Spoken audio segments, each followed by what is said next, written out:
এই ট্যাক্সিটা পেয়ে এসেছি আর এই গাড়িটা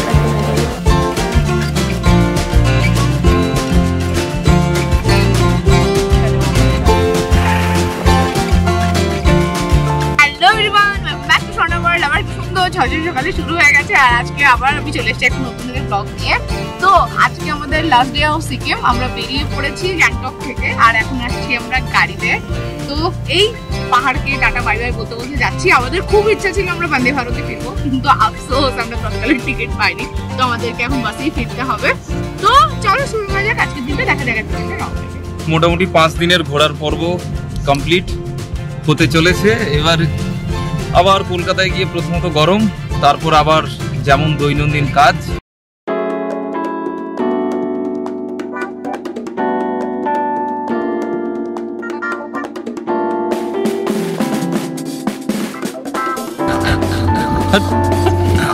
দাঁড়া দাঁড়া দাঁড়া করিস না। বেশি পারেনি, কেমন এক্সপেরিয়েন্স হলো তোমার বলো? ভালো, পাহাড় তো অবভিয়াসলি ভালো, আর একটু দুটা একদিন থাকতে বলে ভালো হতো। আমার লেকটার জন্য মনটা খারাপ। এই তিস্তার পাশে আঁকাবাঁকা রাস্তা দিয়ে আমরা চলেও এসেছি অনেকটা রাস্তা। আমাদের আসলে ফেরার সময় প্ল্যান ছিল আমরা নদীর পাশে দাঁড়াবো, কোথাও একটা গাড়ি দাঁড় করি, আমরা একটু নদীর জলে পা ভেজাবো। তো আমরা ভাবছিলাম যে সবকিছুই হয়েছে, খালি কোথাও জলে পা ভেজানোটা হয়নি, তো সেটাও আমরা করে নেব। সেই কারণে আরও রিজার্ভ গাড়িতে আসা। কিন্তু কথা হচ্ছে যতই আমরা নিচের দিকে নামতে থাকি ততই দেখতে থাকি নদী আরো চওড়া হচ্ছে, আরো ডিপ হচ্ছে, আর নদীর থেকে আমাদের হাইট আরো বেড়ে যাচ্ছে। আর কোথাও মানে নামার রাস্তাই পেলাম না, তো ওটা আমাদের একটা আফসোস রয়ে গেল।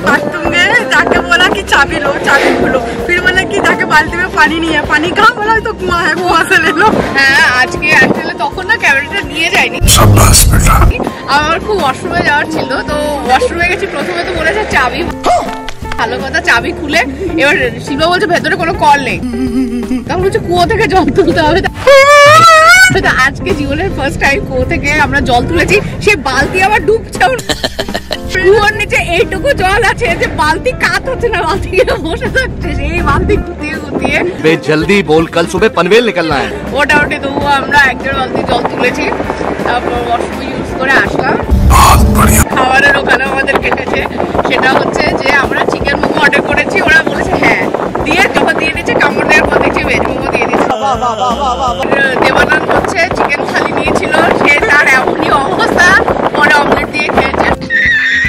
সুভাষী ভালো কাজ করছে, সেফ সাইডে ডাল ভাত অমলেট খেয়েছে, তো ওটাই ঠিকঠাক ছিল। আর এই যে তারপরে আবার আইসক্রিম নিলাম, আমুলি ব্র্যান্ডেরই আইসক্রিম।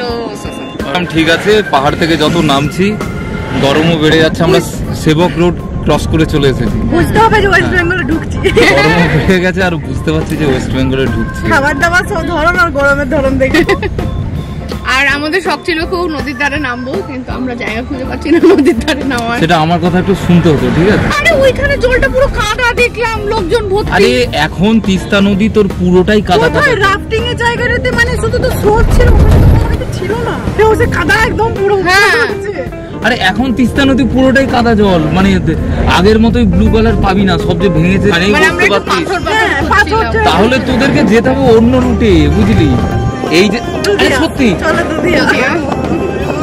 দুধিয়া টাকা নেই, টাকা নেই। এরা দুজন, এই ভাই দেবানন্দ, আমরা দুজন যদি আসি, ঠিক আছে, আমরা মোটামুটি যে বাজেটে ট্রিপ কমপ্লিট করব, ঠিক আছে, এই যে দুজনকে দেখে রাখো, ঠিক আছে? এই যে দুজন আছে, ঠিক আছে, ট্রিপ কস্ট ইন্টু 25%, ঠিক আছে, এই কোটা দুজনের, ঠিক আছে, ব্যাস। বলছি মোটামুটি আমাদের যে এই যে 4 জনের ট্রিপ হয়, ঠিক আছে, দেবানন্দ আমাকে কিছু কিছু করে পে করতে থাকে, অ্যাকাউন্টেন্টের দায়িত্বটা আমি সামলাই। তো প্রথমে মোটামুটি আমাদের 4 জনের মধ্যে একটা প্ল্যান হয় যে এত টাকার মধ্যে আমরা একটা এই ট্রিপটা করব। তারপর আসে এই দুজন, ঠিক আছে, টোটাল আমাদের যা বাজেট ছিল ইন্টু 25%, ঠিক আছে? 25%? হ্যাঁ 25%। पढ़ना तेरे को डर नहीं लगता? এখন আরেকটা চাপের বিষয় কি বলতে, বাস আছে আমাদের 7টার সময়, আমরা মোটামুটি 4:45টার মধ্যে পৌঁছে যাব, তো 2 ঘন্টা ওই শিলিগুড়িতে ওয়েট করতে হবে, ঠিক আছে? এই জন্যই তো আমরা বললাম মিডিলে কোথাও একটা নদী, কোথাও একটা দাঁড়ানোর জন্য, তাহলে একবারে সেটা আমাদের তাহলে আলাদা একটা নদী তৈরি করতে হবে। কিন্তু এই যে এখানে বানরকে খেতে দিচ্ছে, কলা আমরা এসে নেমে গেছি শিলিগুড়ি বাস স্ট্যান্ডে। আর এই যে গাড়িটার এখন এই অবস্থা, হ্যাঁ গাড়িটা পুরো চকচক করছিল। তো আমরা ভাবছি গাড়ির যদি এই অবস্থা হয় তাহলে আমাদের এখন কি অবস্থা। इधर वाइट नहीं है, पूरा काला हो गया। এই যে গেছিলাম তখন কেমন লাগছিল দেখতে আর এখন কেমন লাগছে দেখতে।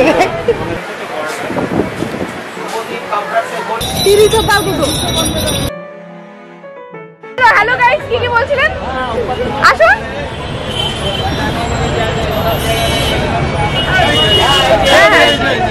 হ্যাঁ বলেন বলেন কি বলছেন? হ্যাঁ আপনি বলছিলেন। Hello guys, hello guys.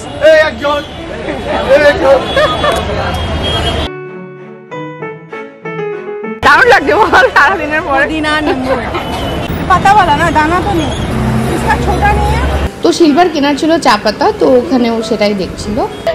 Actually আমরা যখন ওখানে আখের রস খাচ্ছিলাম ওই পাশের ছেলেগুলো ওরাও হচ্ছে আমার হাতে ক্যামেরা দেখে হ্যালো গাইস করে করে খালি ওদের টিজ করার ট্রাই করছিল, কিন্তু ওরা ভুলভাল লোকের সাথে টিজ করে নিয়েছে। আমি ক্যামেরা নিয়ে চলে গেছি। এত তোদের হ্যালো গাইস করো, হ্যাঁ এত হ্যালো গাইস করার ইচ্ছে ক্যামেরাতেই করো, যেখানে করতে হয় সেখানেই করো, বাস পালিয়েছে। शाबाश बेटा। তো হাতে যেহেতু প্রচুর টাইম ছিল, আমিও শিল্পা ওখানটা অ্যাকচুয়ালি ঘুরে ঘুরে করে বেড়াচ্ছিলাম। তো এই দোকানে এসেও শিল্পা একটু টুকটাক খাবারের জিনিস কিনছিল। তো অনেকটা টাইম ঘোরাফেরা করে তারপর আমরা বাস স্ট্যান্ডে ফিরি।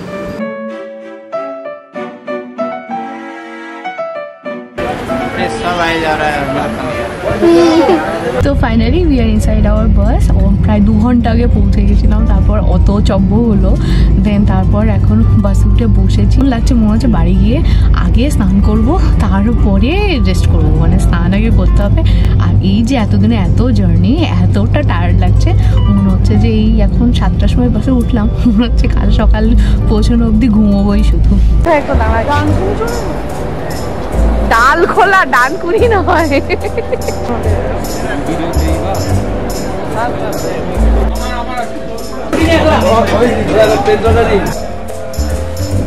চারটে প্লেট বাবা এখনই দিয়ে যান। হ্যাঁ প্লেট আর কোনো মতে ঘুরে শিখে দৌড় মারা, এগুলোতে এত অল্প টাইম দাঁড়ায়, মানে 20 মিনিট বলে। এবার মেন কথা নামতে নামতে লেট হয়ে যায়, সবাই নামে আর আমরা সবসময় এই সামনের দিকেই সিট পাই, দিয়ে আমরা নামতে পারি না। আর হচ্ছে যে কি বলে খেয়ে ওয়াশরুম গিয়ে আস্তে আস্তে খুব একদম মানে বিশাল ছুটি পড়ে যায়। আর এরা ফার্স্টে চেকও করেনি, বেরিয়ে গেছে। এখন রাস্তায় যাওয়ার মনে পড়েছে, তো এখন চেক করছে, দেখছে দুজন মিসিং। যদি এখন রাস্তায় কিছুটা এসে আমি দাঁড়িয়ে আছি। এর সাথে শেষ হচ্ছে আমাদের সিকিম সফর। তো আজকের ব্লগটা এখানে এন্ড করছি। ভালো লাগে প্লিজ একটা লাইক করে দিও। সবাই সুস্থ থেকো, ভালো থেকো, সাবধানে থেকো, স্বর্ণাবাড়ির সাথে থেকো। সাবস্ক্রাইব না করা থাকলে প্লিজ চ্যানেলটাকে সাবস্ক্রাইব করে দিও। Good night, tata.